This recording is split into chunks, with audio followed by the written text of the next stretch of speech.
समाजातील प्रत्येक घटना थेट आपल्यापर्यंत पोहोचवणारे आपलं हक्काचं न्यूज चॅनल क्रांती सूर्य न्यूज। संपादक शशिकांत राजवंत। ग्रामीण भागातूनच कला व कारागिरांचा उदय होत असल्याचे आजपर्यंत आपणास दिसून आले आहे। त्याची प्रचिती आजही येत असून अंकलकोप येथील फॅब्रिकेशन व्यवसाय करणाऱ्या एका व्यक्तीने टाकाऊ वस्तूपासून टिकाऊ असे बैलगाडा शोपीस बनवून आपल्यातील कलागुणांना वाव दिला आहे। अंकलखोप तालुका पलूस येथील गेली 20 वर्ष फॅब्रिकेशन व्यवसाय करणाऱ्या समीर हसन शिकलगार या युवा फॅब्रिकेशन व्यावसायिकाला बैलगाडा बनवण्याचा छंद होता, परंतु व्यस्त अशा फॅब्रिकेशन कामामुळे त्यांना आपला छंद जोपासण्यासाठी वेळ मिळत नव्हता।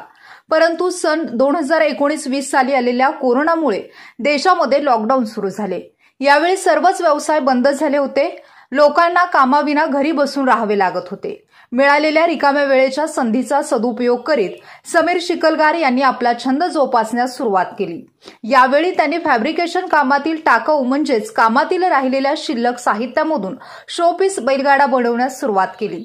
लॉकडाऊन उठल्यानंतर पुसेगाव येथील बैलगाडा शर्यती दरम्यान त्यांनी बनवलेल्या 10 शोपीस बैलगाड्या बक्षीस म्हणून दिल्या। यानंतर त्यांच्या या कलेला वाहवा मिळत गेली। शिकलगार यांनी आपल्या छंदाला व्यवसायाची जोड दिली। यानंतर त्यांच्याकडे नाशिक रिंगी, पळाऊ छकडा यासह विविध भागांमध्ये प्रसिद्ध असणाऱ्या विविध प्रकारच्या शोपीस बैलगाड्या संदर्भात मागणी वाढत गेली। विशेष म्हणजे समीर शिकलगार यांनी आकर्षक शोपीस बैलगाडा बनवण्यासाठी आपल्या बुद्धी कौशल्याचा वापर करून स्वतः बैलगाड्यांसाठी आवश्यक असणारे सांगाडा, चाके, दांड्यासह इतर भाग बनवण्यासाठी साचा तयार केला। यामुळे ते आकर्षक अशा शोपीस बैलगाड्या अगदी कमी वेळेत बनवत असत। सध्या यांच्या शोपीस बैलगाड्यांना सांगली, सातारा, कोल्हापूर, सोलापूर, पुणे जिल्ह्यातून मोठ्या प्रमाणात मागणी होत आहे। आज हे समीर शिकलगार आपल्या व्यस्त फॅब्रिकेशन कामातून वेळ काढून आकर्षक असे शोपीस बैलगाडा बनवण्याचा छंद जोपासत आहेत। ग्रामीण भागामध्ये समीर शिकलगार यांच्यासारखे अनेक कारागीर आहेत, परंतु त्यांच्या कलागुणांना वाव मिळत नाही। अशा कारागिरांना विशेष प्रशिक्षण व त्यांच्या कलेला प्रोत्साहन देऊन त्यांनी बनवलेल्या वस्तूंचा त्यांना योग्य मोबदला मिळावा यासाठी शासनाने प्रयत्न करणे गरजेचे आहे। मी समीर शिकलगार, राहणार अंकलकोप। अंकलकोपमध्ये आपलं समीर वेल्डिंग वर्क्स हे दुकान आहे। मी गेले 20 वर्ष झालं हा फॅब्रिकेशन धंदा करतोय।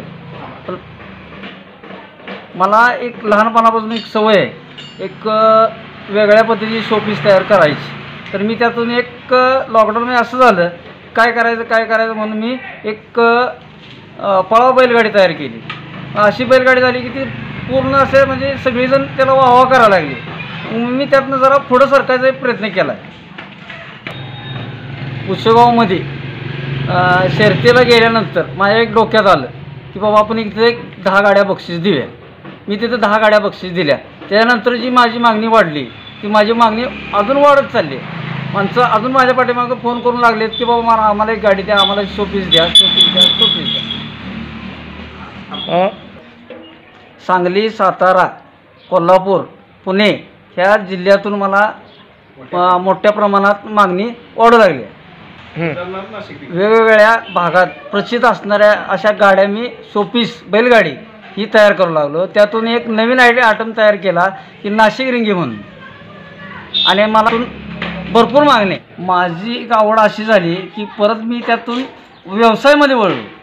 व्यवसायामध्ये वळल्यानंतर मला ती ज्या भागात जी शोपीस चालतोय तिची मागणी मला वाढू लागली।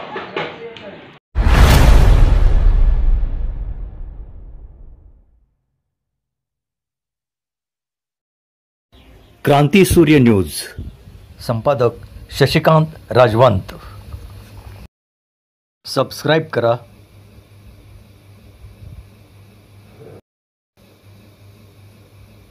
बेल आयकॉनला क्लिक करा आणि लाईक करायला विसरू नका।